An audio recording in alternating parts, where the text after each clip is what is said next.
The World Monument Fund starts its first fieldwork in Cambodia in 1989. So far, can you highlight some of the projects that the organization has been doing? Sure, absolutely. Well, I'd like to say a little bit about how we got started, if that's okay. So, in 1989 was indeed our first trip to Cambodia, very soon after the end of the Civil War. And we were actually the first Western organization to come back to Cambodia after the conflict ended. And on that trip, we of course met a lot of very important individuals and professionals in the field and visited Angkor. And one of the things that happened was that the King Father asked us to play a role in trying to bring back the professional skills of conservation in the country. So 3 years later, in 1992, we established an office there. And we began our first project, really kind of two pieces of one project. We partnered with the Royal University of Fine Arts, which had just reopened, and were developing training opportunities for the students of the Royal University. And we began work at Preah Khan Temple, which is one of the largest at the Angkor Archaeological Park, over 50 hectares in size, really huge. And so that was an opportunity to begin work, do good work. We brought in some international experts as well, who were working alongside the local students. And then over the years, what's wonderful is those students became full-fledged professionals who began running their own projects and became full World Monuments Fund staff. So since that time, we've continued working on Preah Khan, and we've taken on 3 other projects. One at a temple called Ta Song, which is a very small temple. Very famous Angkor Wat. We worked on one of the galleries of Angkor Wat, the Churning of the Ocean of Milk gallery. And then our biggest project is Phnom Penh, which is, of course, this huge pyramid from the late 9th century. It was the first temple for the first capital, Thmey capital, in the Angkor region. And it's an enormous pyramid that has had a number of challenges. And so we've been working on that site for over 10 years now, 10, 11 years. So we've been doing these 4 projects over all these years. Yeah, so to you, why is it important to have one country to preserve and protect their cultural properties? Why is it important to do so? Well, I think it's really essential because cultural heritage is really about identity. It's about people. It's about their identity, how they think of themselves, the values they hold, and it's of course about all of our past. And with sites like you have at the Angkor Archaeological Park, not only is it really the heritage of Cambodia and all Cambodians, it really is something that is remarkable for the entire world and something that all of humanity can be very proud of. So it's essential to keep these things, to maintain that legacy so that, one, we all have these images of the past and we can recognize what we can do as a human race. Yeah. So as right now you have 4 projects in hand. Yes. So which one are you most delighted of? That's a hard question, asking to pick favorites, right? You know, it's hard to say. They've all been so different. I think Preah Khan for the World Monuments Fund holds a very special place because it was our entree into Cambodia and the beginning of our work there, and we've been working on it for almost 35 years now. So it's a very important site to us and a very important site to Angkor Archaeological Park and Cambodia. Right now, because so much of our work is focused on Phnom Penh, I think that's something that we're all very much focused on. It's a huge project, a lot of challenges, because it is the site where so many tourists visit and climb at sunset to watch the sunset over Angkor Wat. It gets a lot of traffic, and that traffic over the years, decades really, has caused some challenges in the structure itself, and because of that also some waterproofing challenges, so water getting into the structure. So it's a huge project. We have to dismantle each part of the building, replace stone when it's needed, put back the old stone if possible, and it's a huge structure. We have 2 huge cranes there to move all the stone. So it's a fascinating project, really fascinating. Yeah, so have you ever been to the site to inspect the project in the country? Yes, I was there 2 or 3 years ago. and was able to spend time with our whole team. I should say we have typically over the past 30 years, we've had roughly 100 full-time staff on site. So we have a huge team there of professionals, both architects and engineers and archaeologists, but also conservation technicians who are working on the sites regularly. And so it was wonderful to meet all of them in person and really see the high quality of work they're doing, but then also to see the scale of all of these projects. Because while I had read all the reports and looked at drawings and knew in my mind intellectually, you know, how huge these projects were, it's very different to see it in person. And you can't help but be awed. They're amazing sites, and so you walk in and, you know, your jaw drops. It has to. They're incredible places. Yeah, and how long will these projects be implemented? Well, so actually, this is a very important moment for us. In January of 2024, we will be having a big ceremony where we're celebrating the completion of 3 of the projects. So that's Preah Khan, our very first project, the gallery within Angkor Wat, and Tasom. And so we're going to have a wonderful event to mark the completion of the project. But what's really important to me is that we'll be celebrating also the fact that Apsara, which is the local authority for the Angkor Archaeological Park, will be resuming full management and maintenance of those 3 sites. And I don't know if a lot of people realize, but the way the model works with a lot of the foreign missions is that the missions take on full responsibility for care, maintenance, anything that goes wrong at the sites while they're there.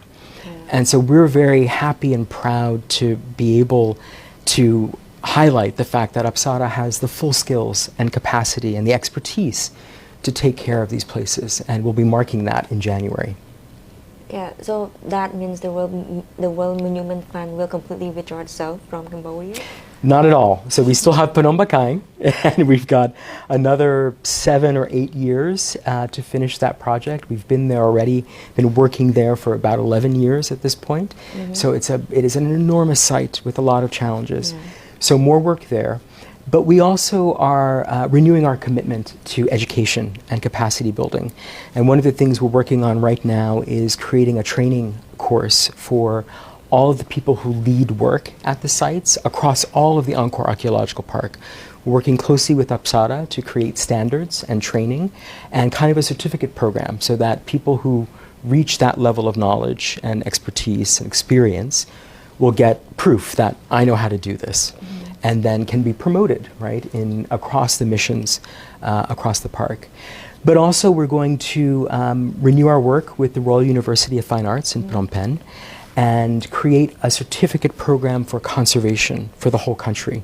And this will allow students of architecture, archaeology, other related fields to pursue this course and really get the training they need to become conservation professionals, which will be a huge contribution to all of Cambodia, not just Angkor. Yes, so do you have the statistic, how many Cambodians have received the training or the capacity building program from the World Monument Fund?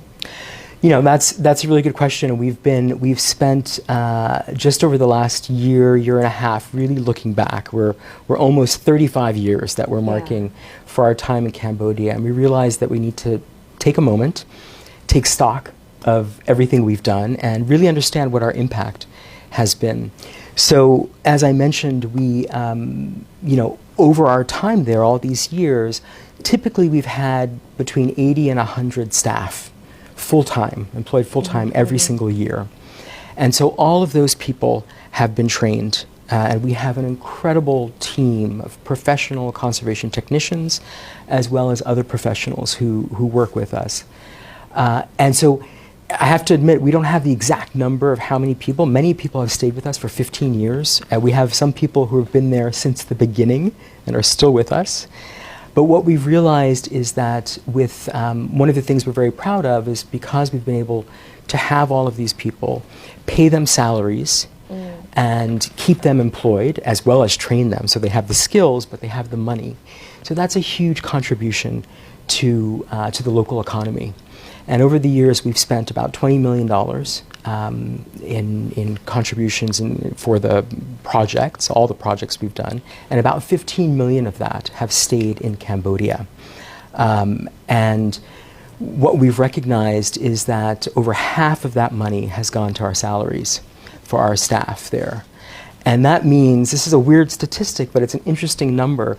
We've done this calculation where we realize now that the equivalent of that money is like supporting, because all of the people have families and whatnot, the equivalent of that money is like supporting 10,000 people for 1 year. So that money has really gone a long way and has made a huge contribution to the local economy. And that's something that we're just now, to be honest, really trying to parse out and understand what that real impact has been. Yeah. So for over 30 years, are you happy with all of the projects that you have been doing, or you think that there is still a gap or the problems that you need to address in Cambodia in order to improve the program that you've been doing and to continue to help the country? Sure. Look, there's always more to do, yeah. right? There's always more to do, and that's not a reflection on Cambodia or any place. Everywhere that we work, there's always more that can be done, even places where we have very high levels of expertise and experience. This is a field that will never be out of work, right? But we're really proud with the contribution that we've made. And in particular, we're really proud of our team there, because we do have such a dedicated team of professionals at every level. And one of the things that we recognize as we took time and stepped back and said, what can we do more of, or where are there some gaps? We realized that the local authorities always told us, your people are really well trained.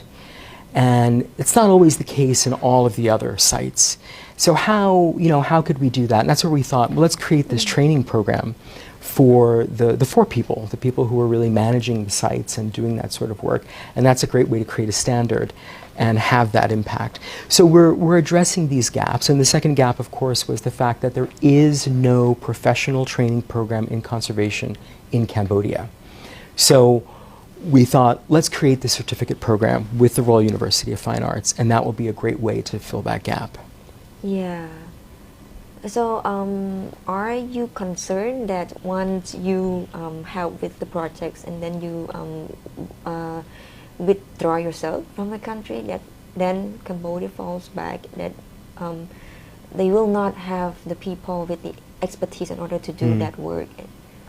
I don't think so. Just based on our experience there and all the work we've done with our local team, early on, after about 10 years of our time there, roughly, a lot of our local team were running projects on their own.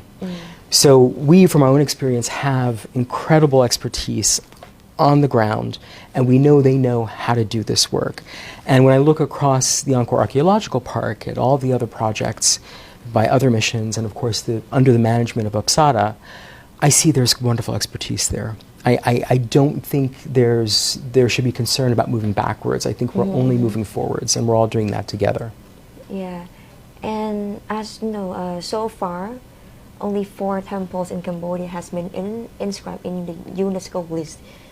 So, do you want to see more of the Cambodian temple to be inscribed in the UNESCO heritage list, and what will be your commitment in order to help country to achieve so? Well, I think. Again, I think there is definitely at Angkor, there are the skills to pull together the dossier and everything that's required to inscribe sites on the UNESCO World Heritage List. Yeah. So I think those skills are in country, if that's something that's wanted. But I think it's really up to the Cambodian people and the government of Cambodia to decide, what sites should be inscribed on the list, what benefits come from that. And we're always happy and ready to help if it's needed. But again, I think the expertise is there in country, and it's a decision that the Cambodian people can make themselves. Yeah. And as also the U.S. has helped to return the stolen items to Cambodia. So to you, why is it important, to return the items to the rightful owner to Cambodia? Well, again, this goes back to your original question about, why save these places? Why is it important to protect cultural heritage? And it's because cultural heritage has key ties, very real, tangible ties to the people who are associated with it. And so I think definitely if things have been wrongly acquired or there are questions around those acquisitions, it should be returned to the people if they want them. And we've seen some of the objects that have gone back, we know have come from Angkor, and it's been very exciting for our local partners to see that heritage, that piece of the heritage come back and kind of help to make the place whole again. So I think it's very emotional and exciting at those opportunities as well. Yeah, so do you think there is still the need for the USA to further the cooperation with Cambodia? Absolutely. I mean, we have to, and I didn't say it before, but we have to acknowledge the support of the U.S. State Department in the work we've done, particularly at Phnom Penh. And I know that there's been a lot of other support from the U.S. government in other aspects, other sites, in other regards in Cambodia. And I think that's very important to continue. And also because that helps really build good relationships and strengthen the good relationship we already have. So yes, I think that the continuation of U.S. support is really important, and I should mention that World Monuments Fund is truly a U.S. organization. We work internationally and we have offices around the world, but we are a U.S. based and legally established organization. And of course, we're also very thankful to the State Department for the support they've given us in the work there, particularly Phnom Penh. And that has allowed us to continue all the work we've done, not just the preservation work, the physical conservation, making sure Phnom Penh is intact and sturdy and in good condition for the future, but it's also supported training and capacity building, which is essential for the future of Cambodia. And so continuing that relationship, I think, really strengthens both sides, because I know that our international professionals and experts who have come to Cambodia have learned a lot. There's a lot of exchange. It's not just from the outside coming to Cambodia, it's also from Cambodia going outside and coming to the US specifically. So that relationship is really valuable, and I think that we have a very strong friendship that we want to continue. Yeah. Thank you. Thank you very much. You're welcome. Thank you. Absolutely.